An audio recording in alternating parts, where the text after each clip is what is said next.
네, 안녕하세요. 임상초고속셈의 오분싸기 홍현희입니다. 지난 시간에 이어서 이제 두 번째 문제를 할 건데, 이 문제는 이제 몇 년도에 나왔냐면은, 잠깐만요. 2019년도 3회차 문제입니다. 투자검사의 장단점을 각각 네 가지씩 써라였는데요.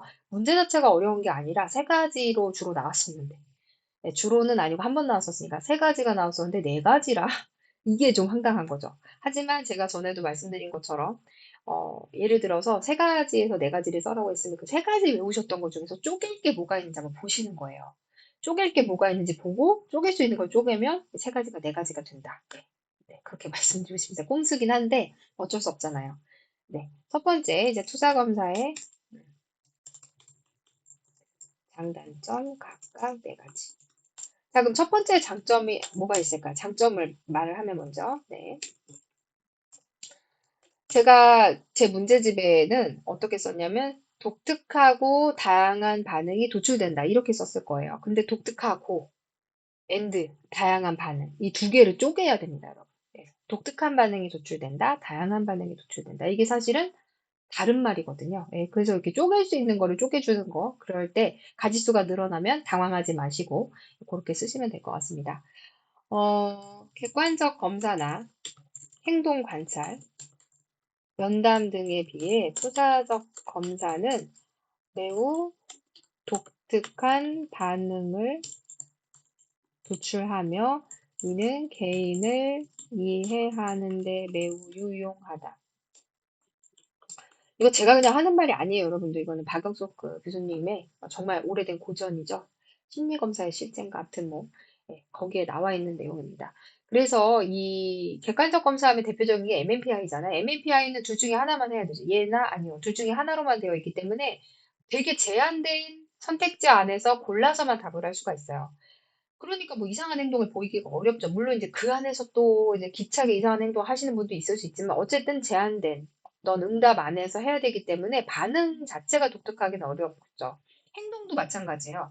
검사자를 만나러 오는 정도의 사람이면 그렇게까지 행동 관찰에서 이상한 행동을 하기는 어렵죠. 그 정도면 이제 만약에 검사 현장에서 행동 관찰해 주는데 이미 너무 이상해요. 그럼 여러분들이 만날 가능성이 상당히 낮아요. 이미 병원에 입원하고 계실 가능성이 높기 때문에. 면담에서도 마찬가지잖아요. 그런데 투사적 검사로 하면 뭔가 우리가 그림을 그린다던가 아니면 SCT라든가 이런 거에서 남들하고는 상당히 다른 독특한 반응을 보일 수가 있습니다. 그런데 이러한 독특한 반응만으로 이 사람을 이해하는데 상당한 도움을 받을 수가 있는 거죠. 그죠? 자, 그러면 또 두 번째는 뭐냐? 검사 자극이 모호하고 수검자 반응에 대한 제약이 없어서 다양한 반응이 나타나기 때문에 개인의 독특한 심리적 특성을 반영할 수 있다. 그쵸? 검사 자극이 되게 모호하잖아요. 집을 그리세요.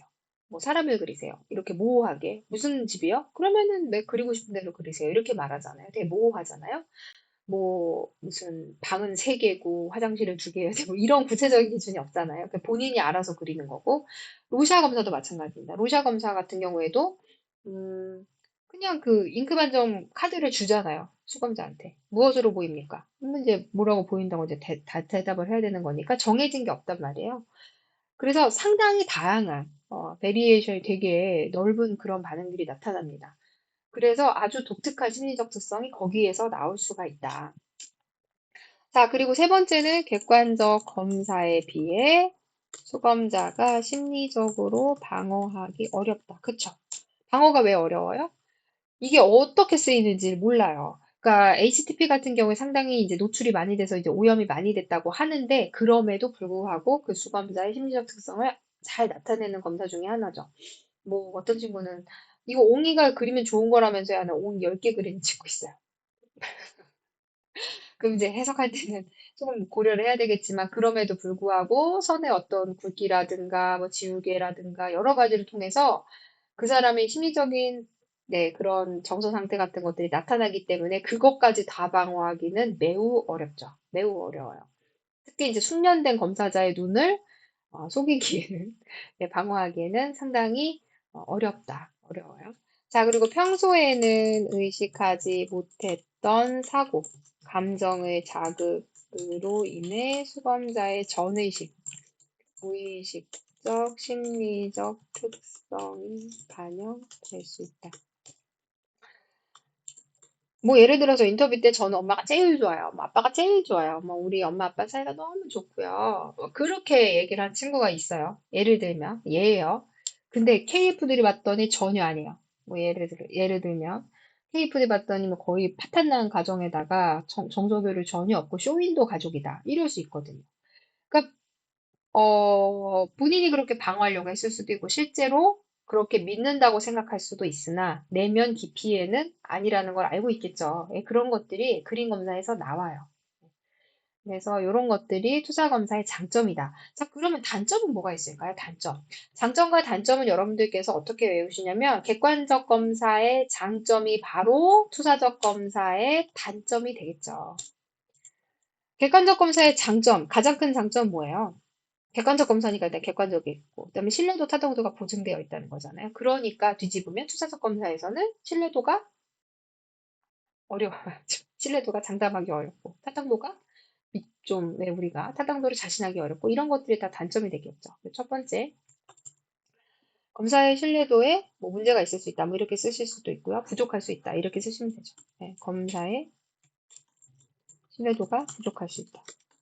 신뢰도라는 거는 똑같은 검사를 계속해서 했을 때 동일한 결과가 도출되느냐가 신뢰도예요. 그런데 이 HTTP를 했을 때 이 검사자와의 어떤 상호작용의 영향인지 아니면 이 사람의 심리 상태의 영향인지 아무튼 무튼지 간에 신뢰도 자체가 조금 문제가 될 수가 있다. 변하니까. 역동적인 만큼 변하기도 잘 변한다. 그래서 그래요. 검사의 타당도도 그래서 문제가 될 수 있죠. 타당도라는 건 측정하고자 하는 걸 제대로 측정하느냐 하는 거예요. 근데 그런 것들이 내가 뭐 우울을 측정하고 싶었는데 이게 제대로 이걸 드러낸 건지 아니면 이 사람 보통 이제 이게 뭐 우울을 나타내는 증상 뭐 정황이라고 하지만 이런 게 다양한 맥락 안에서 읽혀야 되거든요. 예를 들자면 뭐 운필력이 약한 아이한테 그림을 그리라고 했을 때 당연히 그림에 선이 흐리지 않겠어요? 근데 그거 자체가 어떤 심리적인 특성을 반영한다고 보기가 어렵잖아요. 그러니까 누구한테나 해당되는 게 해당되지 않을 수 있어요. 누구한테나 해당되는 게 객관적 검사에는 있는데 투자 검사에서는 그런 게 없을 수도 있다. 그래서 다양한 맥락을 우리가 다 생각해야 되는 거고 이제 그런 걸 믿을 수 있으려면 숙련된 검사자가 전제 조건이라는 거죠. 그래서 타당도가 문제가 될 수가 있어요. 다음 세 번째, 검사자의 인종. 이건 외국에서 문제가 더 두드러지겠죠. 우리나라도 뭐 그럴 수 있겠지만 성별. 인종이라기보다는 우리나라에서는 사투리 같은 거 쓰시는 선생님들, 예, 그런 것들이 뭔가 내가 예기치 않은 역동을 불러일으킬 수도 있어요. 그다음에 태도, 검사자에 대한 수검자의 선입견. 뭐 이거는 뭐 크게 일어나는 건 아닌데 검사자가 예를 들어서 아까 40대 여성이다. 그런데 수검자가 엄마가 40대 여성이에요. 근데 엄마랑 사이가 별로 안 좋아요. 이것도 다 영향을 줄 수 있어요. 근데 이건 검사자는 알 수 없죠. 검사자가 그런 게 영향을 끼치는지는 사실은 알기가 어렵다. 선입견 등 반응에 대한 상황적 요인의 영향을 받을 수 있다. 이런 것들이 이제 투자적 검사의 단점이 되겠고, 하나만 더 하자면 검사자의 임상적 경험. 아까 말씀드린 것처럼 숙련된 검사자가 하느냐 아니면 숙련되지 못한 검사자가 하느냐에 따라서 검사에 대한 해석이 전혀 달라질 수 있다. 그러니까 신뢰도 타당도 얘기도 계속해서 나오는 거예요. 이론적 기반이 해석에 영향을 미칠 수 있어서 채점과 해석 과정의 객관성이 부족하다. 네. 그러니까 숙련된 검사자가 볼 수 있는 거를 숙련되지 못한 미숙한 검사자는 보지 못할 수도 있는 거고, 아니면은 뭐 투사 자체도 원래는 투사 검사니까 누구의 투사를 보는 거예요? 수검자의 투사를 보는 거예요. 그런데 검사자의 투사가 여기 끼어 들어갈 수 있다. 그래서 이런 과정들 때문에 객관성이 부족한 거죠. 그래서 여러분들께서 이제 앞으로 검사를 하실 거잖아요. 심리 검사를 하실 때는 그냥 하나만 하시면 안 돼요. MMPI나 TCI 하나만 하시면은 문제가 많이 될 수 있습니다. 그러니까 적어도 객관적 검사 하나, 투자적 검사 하나 이렇게 묶어서 세트로 하셔야 크로스로 체크가 되고, 그래야 우리가 조금 더 내담자, 수검자를 정확하게 보는데 도움이 됩니다. 그래서 MMPI를 하실 거면 TCI, 뭐 MMPI나 TCI 둘 중에 하나 하실 거면 이제 근데 둘 다 하는 게 좋죠. TCI는 저기 타당도가 없으니까. 이렇게 하시면 SCT는 적어도 하셔야 된다. 내가 HTTP까지 하기 그러면 SCT는 적어도 하셔야 된다. 그래서 투사적 검사가 객관적 검사 이렇게 세트로 묶여서 봐야 그래도 어떻게든 이 수검자를 잘 파악하는 데 도움이 된다. 이렇게 말씀을 드리고 싶습니다.